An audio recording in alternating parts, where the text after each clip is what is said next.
Shalom. Call halal Yahweh by Shana Shai by Shemba Kakadash. Double honors unto the apostles and the elders. Salutations to all my fellow laborers doing this work in truth and sincerity, risking their lives and their freedom to do so now more so than ever. To the scattered elect that are scattered around the four corners of the earth, that be like unto the speckled bird, the Israelite foreigners, and to the Akwath that are listening and learning. To you I say Shalom. This is your brother Malcolm from the branch of the Great Millstone here in Chicago, coming at you with another lesson in truth. And this is going to be a response to a video. I didn't see the whole thing, but just the title in itself, and the little bit that I did watch, it was very clear what the video was about, and it was called "Just Be Women," and it was a video that was put up by our beloved elder apostle Gabar, and you know, and it was a sister. I think her name was Lawam, serving Yahweh,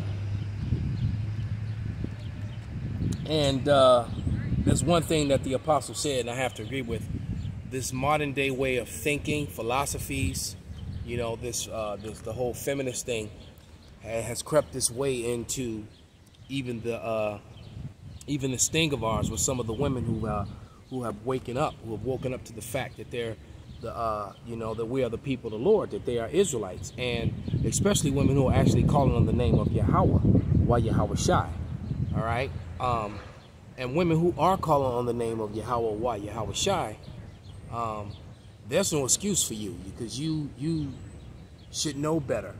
You know, a lot of things that you do and say, form your lips to say, you know, and thinking that you can just supersede or get around the man when it comes to serving the Lord, all right? And even if you're a woman who believes in the Lord who does not have a man, there's going to be no single women doing their own thing in the kingdom of heaven. The kingdom of heaven is the establishment of the house of David, all right? And there is no women in that structure, in that body of rulership and judging. Point blank, period. It isn't. And it's not going to be on this side either. And don't give me that prophetess garbage. All right? A prophetess, when you look it up, that's the wife of a prophet. Okay? Or the daughter of a prophet. There it is. All right? So let me get a couple scriptures. First one I want to get is in Numbers. I believe it's Numbers.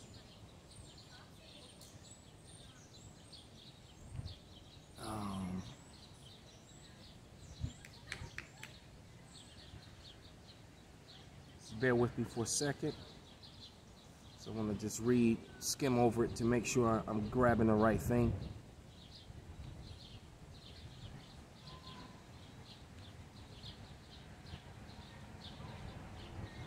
Right. It's Numbers 30 and 10. And it reads, "And if she vowed in her husband's house bound her soul by a bond with an oath, and her husband heard it and held his peace at her and disallowed her not, then all her vows shall stand, and every bond wherewith she bound her soul shall stand." All right? It says, "But if her husband have utterly made them void on the day he heard them, then whatsoever proceedeth out of her mouth, lips, concerning her vows or concerning the bond of her soul shall not stand. Her husband hath made them void, and Yahweh shall forgive her. Every vow and every binding oath to afflict the soul, her husband may establish it, or her husband may make it void. But if her husband altogether hold his peace at her from day to day, then he establish all her vows or all her bonds which are made upon her, he confirmeth them, because he held his peace at her day that he heard them. But if he shall in any ways make them void after he have heard them, then he shall bear her iniquity." All right, so basically, if the man wants to make void your prayers to the Lord, he can. The woman can't do the same thing. So you're not equal in the Lord. All right, you're not equal in the eyes of the Lord at all. especially when it comes to the men of the Lord, you know. And some of these women think they try to use the weights and balances of the world to judge spiritual matters, or think that they can teach. And these women that are wrapping their head, all right, and especially these women with the Hebrew names, and this is something you learn over time, man. You know, it's best if you can to not live with your woman. Number two, if you can, not even let her know what you do as far as the work of the Lord. Okay, if any way possible, you know, you just go see her during the week or whenever she comes by your house, you go by her house. All she knows is that you're in the Bible, you're heavy into the Bible, and you believe in the Lord seriously, probably like no one she's ever known. Outside of that, she don't really need to know anything else, because if you love her and she's your woman, she's covered anyway. All right, and I'm telling you that because it'll just make life easier for you. And this is from my own experience. All right, just my own experiences and what I've seen with other brothers, and you know, and what they go through dealing with their women and their wives. All right, but let me grab a couple scriptures. A couple of these, I know that the elder apostle brought it out, but I'm gonna grab them anyway. This is Proverbs 8:4. All right, and it reads, "Unto you, O men, I call, and my voice is to the sons of man." So the Lord's not calling women to stand for Israel. All right, he's not. And don't try to run and bring up the Deborah thing. The Deborah thing was to shame us, and that was all about Barak. All right, you can't bring up the story of Deborah and not talk about Barak. All right, Barak stood on his feet and did what he was supposed to do, and he ended up running everything like he was supposed to. All right, it was a shame for a woman to be in a position of leadership. All right, the Lord said that he would bring that's a shame. Okay, so you can't make void all the scriptures that clearly state that, just because you feel some kind of way. All right, you feel like you can out teach or teach better than the men, or help the men teach. No. All right, what a woman can do, all right, is a woman can make videos supporting the ministry as far as teaching the women how to be you know, proper, how to be teaching them womanly and wifely skills and things of that nature. All right, the older women can teach the younger women how to do that. Outside of that, you're not to be instructing on anything. That's out of order.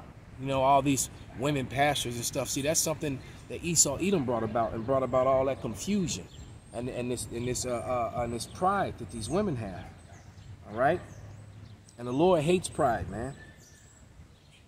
All right, this is Revelation 21:3, and it reads, "And I heard a great voice out of heaven saying, Behold, the tabernacle of God is with men, and he will dwell with them, and they shall be his people, and God himself shall be with them, and be their power."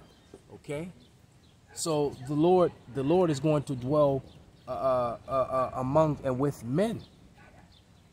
All right, point blank, period. There's no ifs, ands, and buts, or there is no but. You're right. All right, there is no but, man. All right, because you know, Eve wants to be equal to men in this ministry, and and you're not. All right, and you're not in a position to be sitting up going back and forth with your man. All right, you know, like you gotta go word for word, tit for tat, to try to prove your emotional points. All right, the Lord is not dealing with emotion. All right, he don't care about, you know, if you have an argument, it needs to be proven with the scriptures. Point blank, period. If you can't prove something with the scriptures, then you're leaning into your own understanding. Point blank, period, man. All right, this is Romans, the book of Romans, the 16th chapter and the 18th verse, and it reads, "For they that are such serve not our Lord Yahushua HaMashiach, but their own belly, and by good words and fair speeches deceives the hearts of the simple. So somebody sitting up watching this Laman serving Yahweh chick. All right, she's empowering these women, and the Lord didn't set it up for women to be empowered. He set it up for women to be helpmates and servants unto their husbands. All right. If you don't have one, the Lord's going to give you one. Once again, there's going to be no single lady standing up, you know, in the kingdom with their own places, and none of that. Every woman is going to be accounted for. All right. Every woman is going to be the wife and bearing children for the men of the Lord to help bring back our great and mighty nation, man, because 2/3 of our people are going to be cut off and die. All right. And the Lord wants to bring them back. And he's going to bring them back through the elect. All right. This is Genesis.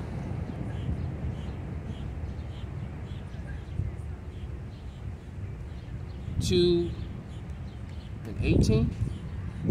And it reads, and Yahweh Power said, it is not good that a man should be alone. I will make him an help meet for him. All right. And that's that mate, that woman. All right. Shooting down to verse 23. And it says, and Adam said, this is now bone of my bones and flesh of my flesh. She shall be called woman because she was taken out of the man. See? And that's like I said, the woman is of the man, not the man of the woman. All right. Paul reminds you of that. I believe it's in Corinthians, if I'm not mistaken. All right. Therefore, shall a man leave his father and his mother, and shall cleave unto his wife, and they shall be one flesh, and they were both naked, and the man and his wife, and they were not ashamed. All right. And that's the way it's supposed to be. All right. The woman under her man. Okay. Because remember, it says the churlish man is still more righteous than a courteous woman. All right. As a matter of fact, let me get that. That's in Sirach 42:14. Yeah, Sirach 42:14. Better is the churlishness of a man than a courteous woman. A woman, I say, which bringeth shame and reproach. All right. So a woman bringeth shame and reproach, man, in many different ways. The worst way is adultery. An adulterous woman, man, you really got nothing to say about nothing. You have no rebuttal. You have no argument. There is no but once you've done that. Okay? And a woman, you know, definitely has no place teaching it within the church, within the body, unless she's teaching according to how the scripture says. You know?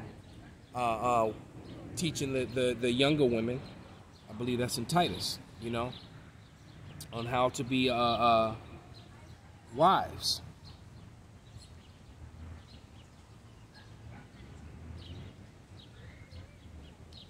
All right. Well, let me get that definition of churlish. All right. It says rude, ill-mannered, discourteous. All right, rude in a mean-spirited and surely way. So the Lord is saying that a man like that is still more righteous than a courteous woman. All right, churlish, of resembling a churl, vulgar, marked by lacking in civility and graciousness. Wow. So, you know, now you would understand why, you know, that feminist movement to remove the patriarchal book, which is the Bible. The Bible is a book of is not very friendly toward women. It's not very favorable toward women unless they're completely and totally submissive to their husbands, the way it was set up to be. Point blank, period. And it is what it is. And the laws of the Lord are not grievous. They're only grievous when you Slakia, when you've been brought up in Babylon and drinking this Babylon juice. All right.